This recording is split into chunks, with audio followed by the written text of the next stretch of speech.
అమ్మాయి ప్రేమ పార్ట్ 17. సరియు తన క్యాబిన్లో కూర్చొని ఆలోచిస్తూ ఉండిపోయింది. తను ఏ పని మీద కాన్సంట్రేట్ చేయలేకపోతుంది. తనకి అభికి అన్న మాటలే గుర్తుకొస్తున్నాయి. ఇంకా ఆఫీస్లో ఉండలేక వెళ్ళిపోవాలి అనుకుంటుంది. సరియు విరాట్ క్యాబిన్కి వెళ్తుంది. సరియు, అన్నయ్య, నేను ఇంటికి వెళ్తున్నాను. విరాట్, ఏరా, ఏమైంది? సరియు, నథింగ్ అన్నయ్య, జర్నీ కదా, కొంచెం తలనొప్పిగా ఉంది. విరాట్, సరియు, మార్నింగ్ అభి మాట్లాడిన దాని గురించి ఆలోచిస్తున్నావు కదూ? సరియు ఏం మాట్లాడకుండా మౌనంగా ఉంటుంది. విరాట్, సరియు, ఏం ఆలోచించకు, ప్రశాంతంగా వెళ్ళి పడుకో. సరియు, ప్రశాంతంగా నా లైఫ్లో ఆ పదం ఇంకా రాదు ఏమో అని మనసులో అనుకొని, సరే అన్నయ్య, బాయ్ అని చెప్పి వెళ్ళిపోయింది. సరియు ఇంటికి వెళ్ళేటప్పుడు వాళ్ళ డాడ్కి కాల్ చేసి రమ్మని చెప్పింది. సరియు వాళ్ళ నాన్నతో కలిసి తన రూమ్ బాల్కనీలో కూర్చుంది. రవి, చెప్పురా, ఏమైంది, ఎందుకు అలా ఉన్నావు అని దగ్గరికి తీసుకొని అడిగారు. సరియు వాళ్ళ నాన్న ఒళ్ళో పడుకొని, ఏం లేదు డాడ్, చూడాలనిపించింది, అందుకే రమ్మన్నాను. రవి, నీకు చూడాలనిపిస్తే నువ్వే వచ్చేదానివి. సరియు ఏం మాట్లాడకుండా మౌనంగా ఉంటుంది. రవి, చిట్టి తల్లి, ఒకసారి ఇటు చూడు అని తన వైపు తిప్పుకున్నాడు. తల్లి, ఎందుకురా ఏడుస్తున్నావు? సరియు, ఏమో తెలియట్లేదు నాన్న. రవి, నా సరియు తల్లి స్ట్రాంగ్ గర్ల్ కదా, నా వైపు చూడు, ఇలా ఏడవకూడదు. నువ్వు దేని గురించి ఆలోచిస్తున్నావో నాకు చెప్పు. సరియు, నాన్న, నీకు అభి గురించి తెలుసు కదా. రవి, చెప్పారు కదా మీరు, తన వల్ల నీకేమైనా ఇబ్బందిగా ఉందా? సరియు, అలా ఏం లేదు నాన్న అని తనకి అభికి జరిగిన డిస్కషన్ చెప్తుంది. రవి, ఇప్పుడు ఏమైందిరా, నీకు ఇష్టమైతే ఓకే చెప్పు, లేకపోతే లేదు, దానికి ఎందుకు ఇంతగా బాధపడుతున్నావు? సరియు, అదే నాకు అర్థం కావట్లేదు నాన్న. రవి, సరియు, నాన్న, మొన్న మేము హైదరాబాదు వెళ్ళాము అని అని చెప్పి, ఏం చేద్దాం నాన్న?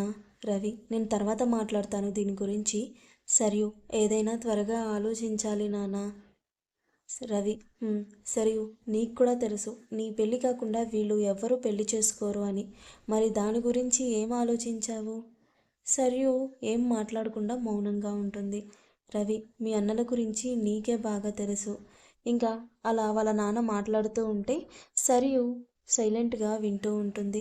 పదండి నాన్న, భోజనం చేద్దాం. రవి, ఇంకేం మాట్లాడొద్దు అంటున్నావు అంతేగా. రవి సరియు లంచ్ చేసేసి రవి వెళ్ళిపోతాడు. సరియు ఆలోచిస్తూ ఉంటుంది. అలా సాయంత్రం అవుతుంది. అందరూ వచ్చేస్తారు. సరియు అందరికీ స్నాక్స్ రెడీ చేస్తుంది. అందరూ ఫ్రెష్ అయిపోయి హాల్లో కూర్చున్నారు. సరియు అందరికీ టీ స్నాక్స్ పెట్టి మాట్లాడడం స్టార్ట్ చేసింది. సరియు, అన్నయ్య, ఇంక మీరు పెళ్లి గురించి ఆలోచించాలి. రిషి, నీ పెళ్లి గురించా, ఎప్పుడు చేద్దాం? సరియు, అన్నయ్య, నేను సీరియస్గా మాట్లాడుతున్నాను. రిషి, నేను సీరియస్గానే చెప్తున్నాను. సరియు, ఓకే, మీ పెళ్ళిళ్ళ గురించి చెప్తున్నాను. వైషు, అది కాదురా సరియు, నువ్వు పెళ్లి చేసుకోకుండా మేము మా పెళ్లి గురించి ఎలా ఆలోచిస్తాం?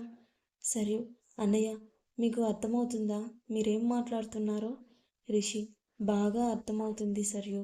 మహేష్, అది గతం సరియు, ఇంకా నువ్వు మూవ్ ఆన్ అవ్వలేవా? సరియు, అన్నయ్య, అది జరిగే పని కాదు. రిషి, ఓకే, వదిలే, ఇంకా నీతో పాటే మేము కూడా. సరియు, పెద్దన్నయ్య, నువ్వేం మాట్లాడవా? విరాట్, ఈ విషయంలో నేను కూడా ఏం మాట్లాడలేను సరియు, వాళ్ళ మాటే నా మాట. సరియు, అన్నయ్య, నువ్వు కూడానా? విరాట్, తప్పదురా. సరియు ఏం మాట్లాడకుండా బయటకు వెళ్ళిపోయింది. అర్జున్, సరియు, విరాట్, లేదు అర్జున్, తనని ఒంటరిగా ఉండని, అదే మంచిది తనకి ఇప్పుడు. అందరూ మౌనంగా ఉన్నారు. సరియు ఫాస్ట్గా పార్కు వెళ్ళి బెంచ్ మీద కూర్చుంటుంది. సరియు అంత ఫాస్ట్గా వెళ్ళడం అవి చూసి తన వెనకాలే వెళ్తాడు. సరియు కళ్ళ వెంట నీరు తన ప్రమేయమే లేకుండా వచ్చేస్తున్నాయి. అభి సరియు పక్కన కూర్చొని తన మొహం తన వైపు తిప్పుకొని కళ్ళనీళ్లు తుడుస్తాడు. అభి, ఏంజల్, ఏంటిది, ఏం జరిగింది, ఎందుకు ఇలా ఏడుస్తున్నావు? సరియు, నీకెందుకు, ప్లీజ్ నన్ను ఒంటరిగా వదిలేసే. అభి, జీవితం మొత్తం నీకు తోడుగా ఉంటాను అని నాకు నేను ప్రామిస్ చేసుకున్నాను. అలాంటిది నిన్ను ఒంటరిగా అలా ఎలా వదిలేస్తాను? సరియు మౌనంగా ఉంటుంది. అభి, ప్లీజ్ సరియు, అసలు ఏం జరిగిందో చెప్పు. ఒక ఫ్రెండ్ అనుకో, నేను హెల్ప్ చేయగలనేమో. సరియు జరిగింది మొత్తం చెప్తుంది. అభి, సరియు మీ అన్నయ్యలు చేసిన దాంట్లో తప్పేం లేదు కదా. సరియు కోపంగా చూస్తుంది. అభి, అయ్యో బాబోయ్, అంత కోపం ఎందుకు, చెప్పేది విను. ఏ అన్నయ్యలు తన చెల్లి జీవితం బాగుండాలి అనే అనుకుంటాడు. తర్వాతే తన జీవితం గురించి ఆలోచిస్తాడు. అలాంటిది నిన్ను అమితంగా ప్రేమించే మీ అన్నయ్యలు అలా అనడం తప్పు కాదు. సరియు ఏం మాట్లాడకుండా ఉంటుంది. అభి, నువ్వు చెప్పగానే వాళ్ళ లైఫ్ వాళ్ళు చూసుకోలేరు కదా. నువ్వు ఒకసారి ఆలోచించు. సరియు, కానీ ఈ విషయంలో నేనేం చెయ్యలేను. అభి, ఎందుకు సరియు, గతం గురించి ఆలోచించి నీ జీవితం మొత్తం ఇలానే ఉండిపోతావా? అది కరెక్ట్ కాదు కదా. అదే వేరే వాళ్ళ విషయం ఇలా ఉంటే నువ్వే మర్చిపోమని సలహా ఇస్తావు కదా. మరి నీ విషయంలో నీ సలహా ఎందుకు పనిచేయదు నీకు? సరియు కొంచెం సేపు మౌనంగా ఉంటుంది. తర్వాత మాట్లాడడం మొదలుపెడుతుంది. సరియు, మీరు చెప్పింది కూడా కరెక్టే అని గట్టిగా ఊపిరి పీల్చుకొని, విల్ యూ మ్యారీ మీ